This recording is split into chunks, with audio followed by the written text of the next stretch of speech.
ഈ ഷാർജയിൽ ആത്മഹത്യ ചെയ്ത അതുല്യയുടെ ഭർത്താവ് കഴിഞ്ഞ ദിവസം എയർപോർട്ടിൽ വരികയും എയർപോർട്ടിൽ ഇമിഗ്രേഷൻ വിഭാഗം അദ്ദേഹത്തെ അറസ്റ്റ് ചെയ്യുകയും ചെയ്തു എന്നുള്ളൊരു വാർത്ത വന്നിട്ടുണ്ട്. പോലീസിന് കൈമാറുകയും ചെയ്തിട്ടുണ്ട്. സ്വാഭാവികമായിട്ടും അവിടെ ലുക്കൗട്ട് നോട്ടീസൊക്കെ വന്നപ്പോൾ അവിടെ നിന്ന് മുങ്ങിയതായിരിക്കും അല്ലേ ഇങ്ങോട്ട്? തീർച്ചയായിട്ടും. അത് ഒന്നാമത് അയാളുടെ ജോലി നഷ്ടപ്പെട്ടു. അപ്പോൾ അത് തന്നെ അയാൾ ഒറ്റപ്പെടുന്ന ഒരു അവസ്ഥ വന്നു. പിന്നെ എല്ലാവരും ഒറ്റപ്പെടുത്തി. കാരണം ഇത്ര ഒരു ക്രൂരമായ കൃത്യമാണല്ലോ അയാൾ ചെയ്തത്. അപ്പോൾ ഷാർജയിൽ മരിച്ച അതുല്യയുടെ ഭർത്താവ് സതീഷിന് ഇടക്കാല മുൻകൂർ ജാമ്യം കിട്ടിയതിന് കാരണം FIRലെ കൊലക്കുറ്റം എന്നുള്ളതാണ് ഇപ്പോൾ നമുക്ക് മനസ്സിലാക്കാൻ കഴിയുന്നത്.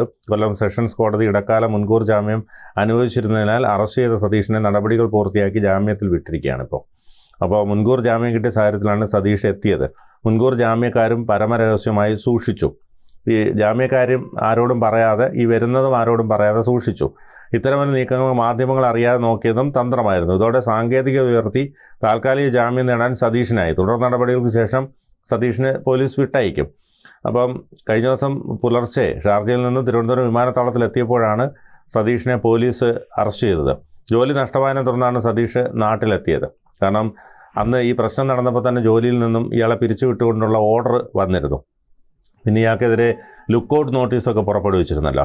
അപ്പോൾ അതുല്യയുടെ മരണത്തെ തുടർന്ന് സതീഷിനെ സ്വകാര്യ കമ്പനി പിരിച്ചുവിട്ടതിനെ തുടർന്നാണ് ചവറ തെക്കുംഭാഗം പോലീസ് ആദ്യം ഇവിടെ കേസ് രജിസ്റ്റർ ചെയ്തത്. ക്രൈംബ്രാഞ്ചിൻ്റെ പ്രത്യേക സംഘമാണ് ഇപ്പോൾ കേസ് അന്വേഷിക്കുന്നത്. ക്രൈംബ്രാഞ്ച് സംഘം കൊല്ലത്ത് നിന്നെത്തി നടപടി പൂർത്തിയാക്കിയ ശേഷം ജാമ്യം അനുവദിക്കുകയായിരുന്നു. അപ്പോൾ അതുല്യെ കൊലപ്പെടുത്തിയെന്നാണ് കുടുംബത്തിൻ്റെ പരാതിയിൽ പറയുന്നത്. ആത്മഹത്യ എന്നാണ് പോസ്റ്റ്മോർട്ടം റിപ്പോർട്ട്. അപ്പോൾ പോലീസ് അറസ്റ്റ് ചെയ്താൽ ജാമ്യം നൽകണമെന്ന് കോടതി നിർദ്ദേശിച്ചിരുന്നു. അതായത് കൊല്ലത്തെ കേസിൽ കൊലക്കുറ്റം ചുമത്തിയിരുന്നു. അപ്പോൾ ഇതിൻ്റെ പ്രധാനപ്പെട്ട പ്രശ്നം ഈ വിസ്മയ കേസിലും സംഭവിച്ചതാണ്.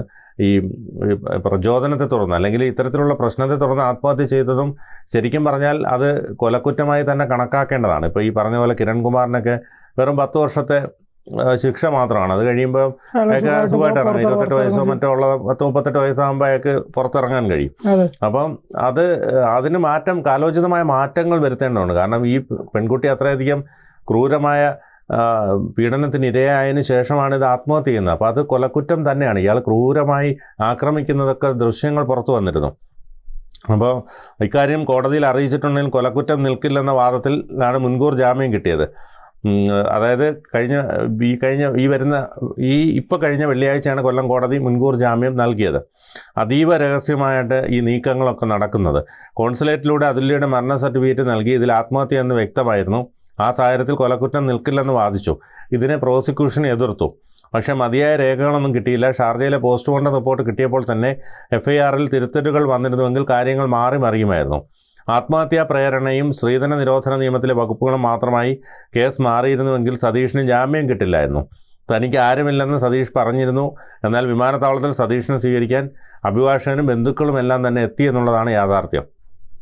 അപ്പോൾ ജൂലൈ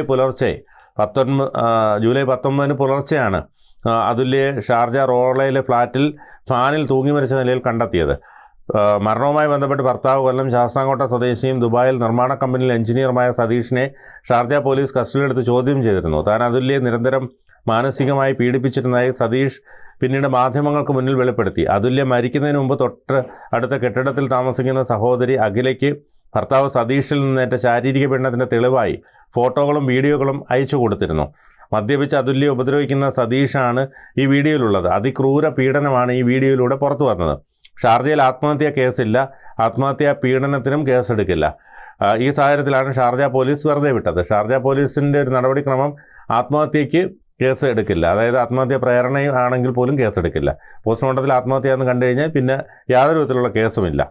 അപ്പോൾ എന്നാൽ ഷാർജയിൽ കേസില്ലെന്ന വാദമാണ് കൊല്ലത്തെ കോടതിയിൽ സതീഷ് ഉയർത്തിയത്. സതീഷിന് പിന്നിൽ വക്കീലുണ്ട്. സതീഷിന് വലിയ ശമ്പളമായതിനാൽ നല്ല പണമുണ്ട്. അതുകൊണ്ട് തന്നെ വളരെ നിഷ്പ്രയാസം ഇയാൾക്ക് ഇതെല്ലാം ഊരിയെടുക്കാൻ കഴിയും. പക്ഷേ അതൊന്നും പ്രോസിക്യൂഷൻ പ്രതിരോധിച്ചില്ല. ഇതെല്ലാം പലവിധ സംശയങ്ങൾ കൂടെ നൽകുന്നുണ്ട്. വിമാനമിറങ്ങിയ ഇയാളെ എമിഗ്രേഷൻ അധികൃതർ തടഞ്ഞു വയ്ക്കുകയും വലിയതുറ പോലീസിന് കൈമാറുകയുമായിരുന്നു. ഇയാൾക്കെതിരെ കൊല്ലം പോലീസ് നേരത്തെ ലുക്കൗട്ട് നോട്ടീസ് പുറത്തിറക്കിയിരുന്നു. ഇയാളെ കസ്റ്റഡിയിലെടുത്ത ശേഷമാണ് മുൻകൂർ ജാമ്യക്കാര്യം പോലും പുറത്ത് അറിയുന്നത്.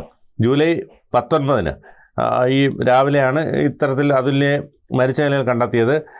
നിരന്തര പീഡനവും ഉപദ്രവവുമാണ് ഈ അതുല്യെ ഇത്തരത്തിൽ ആത്മഹത്യയിലേക്ക് നയിച്ചത്. കാരണം അതുല്യ ജീവിക്കാൻ വളരെ കൊതിയുള്ള ഒരു പെൺകുട്ടിയായിരുന്നു. പക്ഷേ ഇയാളുടെ ക്രൂരമായ പീഡനത്തിനാണ് ഇടയായത്. ജീവിക്കാൻ വളരെ കൊതി എന്ന് പറയുന്ന അപ്പുറത്തേക്ക് അവർ ജോലിക്ക് കയറാൻ വേണ്ടിയിരുന്ന അന്നത്തെ ദിവസമാണ് അവർ ആത്മഹത്യ ചെയ്യണത്.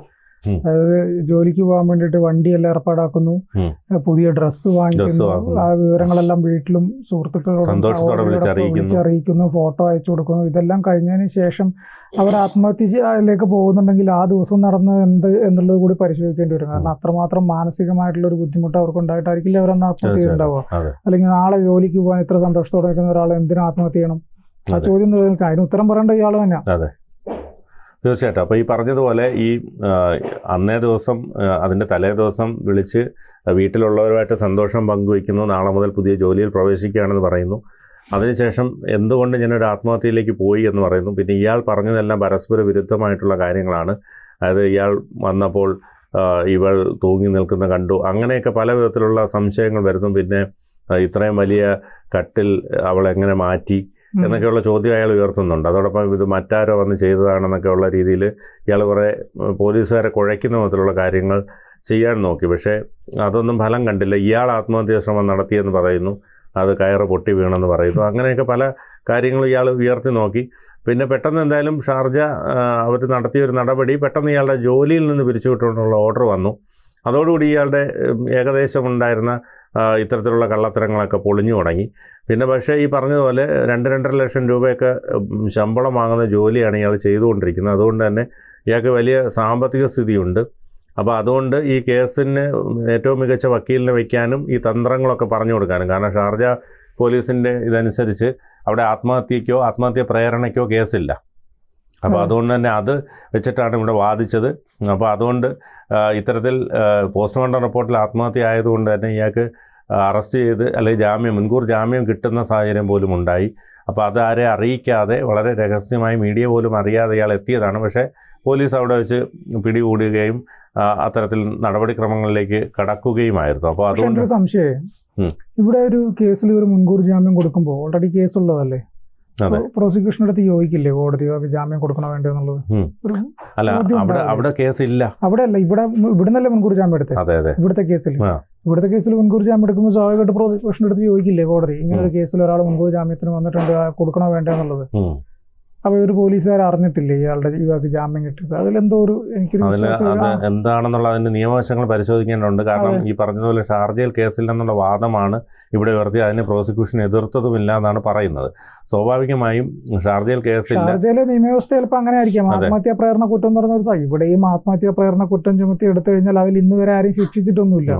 അത് കോടതിയിൽ നിലനിൽക്കാത്ത ഒരു കേസാണ് ഈ ആത്മഹത്യാ പ്രേരണ കുറ്റം. അത് പക്ഷേ ഈ വിസ്മയ കേസിലാണ് ഇപ്പൊ കിരൺകുമാറിന് 10 വർഷം. വിസ്മയ കേസിൽ ആത്മഹത്യാ പ്രേരണ കുറ്റത്തിന് മാത്രമല്ല, ദേഹോപദ്രവം, ഗാർഹിക പീഡനവും, ഈ സ്ത്രീധനം അതിനൊക്കെയാണ് അത്രയും 10 വർഷം വരെ ശിക്ഷ വിധിച്ചത്. ഈ ആത്മഹത്യാ പ്രേരണ എന്ന് പറഞ്ഞു കഴിഞ്ഞാൽ എനിക്ക് തോന്നുന്നില്ല കോടതിയിൽ നിലനിൽക്കുന്നതാണല്ലോ. അതുകൊണ്ടായിരിക്കും ഒരുപക്ഷെ ഈ ഷാർജയിലൊന്നും അങ്ങനെ ഒരു കേസ് ഇല്ലാത്തതെന്ന് തോന്നുന്നു. തീർച്ചയായിട്ടും. കൂടുതൽ വാർത്തകളും വിശേഷങ്ങളും നിങ്ങളിലേക്ക് എത്താൻ ABC മലയാളം സബ്സ്ക്രൈബ് ചെയ്യുക, ബെൽ ബട്ടണും അമർത്തുക.